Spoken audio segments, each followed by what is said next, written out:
14 કરોડનો બરબાદીનો સામાન જપ્ત કરવામાં આવ્યો છે। નરોડા પોલીસે મુંબઈનો એક ઇસમ ઝડપી પાડ્યો છે। આજે આખો ડ્રગ્સનો ખેલ છે તે નાઇજીરિયન યુવક ચલાવતો હતો। 7 કિલો ડ્રગ્સ ઝડપવામાં આવ્યું છે અને હજુ પણ કોઈ આંતરરાષ્ટ્રીય ખેલ છે કે કેમ તે મુદ્દે પણ અનેક આશંકાઓ સેવાઈ રહી છે।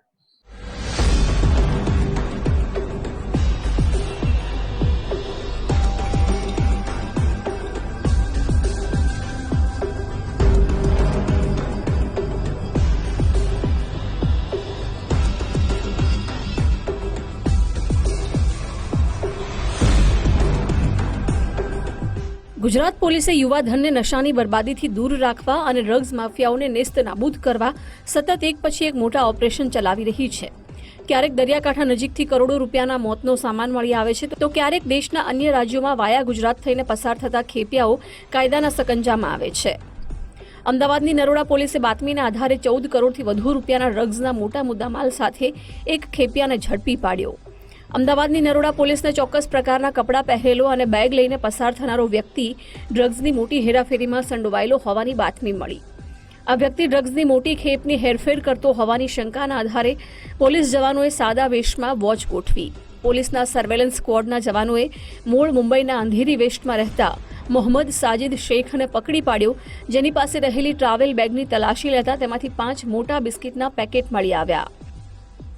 આ બિસ્કિટના પેકેટની આડમાં જીવલેણ મેથામ્ફેટામાઇન ડ્રગ્સનો પાવડર અને કેટલાક ટુકડાઓ સંતાડવામાં આવ્યા હતા।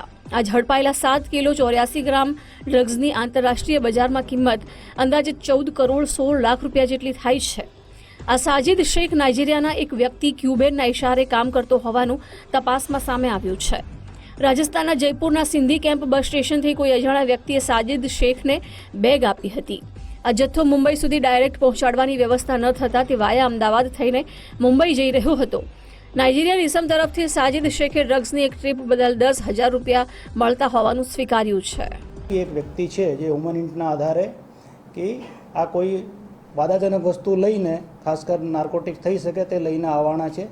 પોલીસ દ્વારા યોગ્ય આ વિસ્તારમાં વાચ ગોઠવી નાના ચિલોડા સર્કલ પાસે આ વ્યક્તિને રોકી ઓર એનડીપીએસના એક્ટની જે એક્ટના પ્રોવિઝન છે આના અકોર્ડિંગ કાર્યવાહી કરતા આ વ્યક્તિ જેનું નામ મોહમ્મદ સાજિદ મોહમ્મદ ઉસ્માન શેખ, ઉંમર 48 યર્સ, રહેવાસી ગિલવિટ હિલ્સ ચોકી, યુનુસભાઈની ચાલી, અંધેરી વેસ્ટ, મુંબઈ મહારાષ્ટ્રના છે।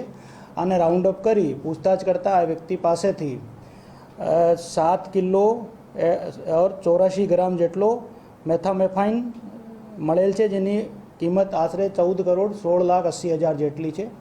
આ સાથે આ વ્યક્તિ પાસેથી 9,820 રૂપિયા રોકડ પણ મળેલ છે। પ્રાથમિક પૂછતાછમાં આ સિદ્ધ થયેલ છે આ વ્યક્તિએ આજે એનડીપીએસનો મુદ્દામાલ છે આ જયપુર ખાતેથી લઈને આવેલ છે અને લઈને મહારાષ્ટ્ર જવાના હતા। આ ભાઈએ મહારાષ્ટ્રમાં ક્યુબેન નામના એક નાઇજીરિયન છે આના સંપર્કમાં હતા। આ ક્યુબેન નામના જે નાઇજીરિયન છે આ દ્વારા આને કેરિયર તરીકે યુઝ કરવા ખાતર એડવાન્સ 10,000 રૂપિયા આપવામાં આવેલ।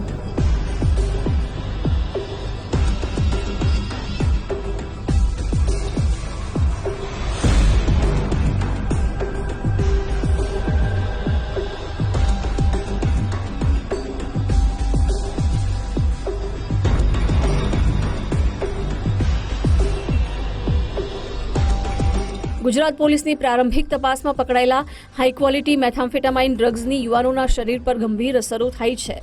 સાજિદ શેખે ઝડપાયો તે પહેલા અગાઉ ડ્રગ્સની એક ટ્રીપ કરી હોવાની કબૂલાત કરી। સાજિદ જેની સાથે સંપર્કમાં છે તે નાઇજીરિયન ઇસમ ડ્રગ્સના આંતરરાષ્ટ્રીય નેટવર્ક સાથે સંકળાયેલો હોવાની આશંકા છે। સાજિદે અગાઉ ક્યુબેનના કહેવાથી જ અમૃતસરથી અલગ અલગ સાઇઝના લેડીઝ પર્સ લાવીને મુંબઈ ખાતે અજાણ્યા ઇસમને પહોંચાડવાનું જણાવ્યું। આના એક કેરી બેગ હતો, કેરી બેગના અંદર આ બંધ કરીને પાર્સલ તરીકે રાખેલા હતા। આ કેરી બેગ ખોલીને જ્યારે ચેક કરવામાં આવેલ છે આપણે હેન્ડબેગ આપણે કેરી કરતા હોઈએ આમાં પાર્સલ મળેલ છે। સર, આ સ્થાનિક પોલીસ દ્વારા સૌથી પહેલો કેસ કદાચ માની શકાય? એટલા મોટા ક્વોન્ટિટીમાં કોઈ એનડીપીએસનો મુદ્દામાલ પકડ્યો એ કદાચ પહેલો કેસ અમદાવાદ શહેરમાં છે। ભૂતકાળમાં ક્રાઇમ બ્રાન્ચ ઓર એસઓજી દ્વારા કેસો કરવામાં આવતા હતા। ઇવન ગુજરાત એટીએ દ્વારા પણ સમયાંતરે મોટા કેસો કરવામાં આવે છે। લેકિન લોકલ પોલીસના લોકલ સ્તરે એટલો મોટો કેસ કરવામાં આવેલ છે, બહુ સારી કામગીરી છે. સર, સાજિદનો બેકગ્રાઉન્ડ શું છે? સર, સાજિદનો બેકગ્રાઉન્ડ શું છે? કેટલા સમયથી આ ડ્રગ્સના ધંધા સાથે આ કેરિયર તરીકે તે જોડાયો છે? હાલ સુધી જે પ્રાથમિક તપાસ અમે લોકો અત્યાર સુધીમાં કરી છે, આમાં એક જે આપણે કેસ આ દાખલ કર્યો આ ઘટના, આ સિવાય એ ઘટના અમૃતસરથી આ કેરિયર તરીકે પાર્સલ લઈને આવેલ છે, આજથી 10-15 દિવસ પહેલાં આ ધ્યાનમાં આવેલ છે.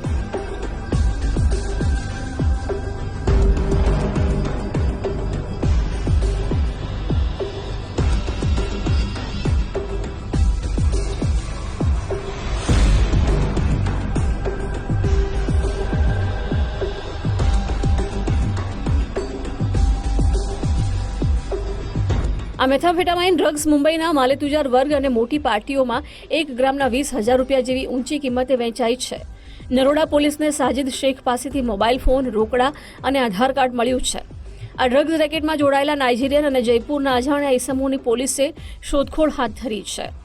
હિમાચલ પ્રદેશ અને પંજાબની સાથે રાજસ્થાન, ગુજરાત અને મહારાષ્ટ્ર સુધી અનેક જરૂરિયાતમંદ યુવકોને ખેપિયા તરીકે ડ્રગ્સની હેરફેરમાં સામેલ કરાયા હોઈ શકે છે. જોકે મોટાભાગના યુવકોને એક સ્થળેથી બીજા સ્થળે સામાન પહોંચાડવા સિવાય અન્ય જાણકારી અપાતી ન હતી. સચિન કડિયા, ગુજરાત ફર્સ્ટ, અમદાવાદ.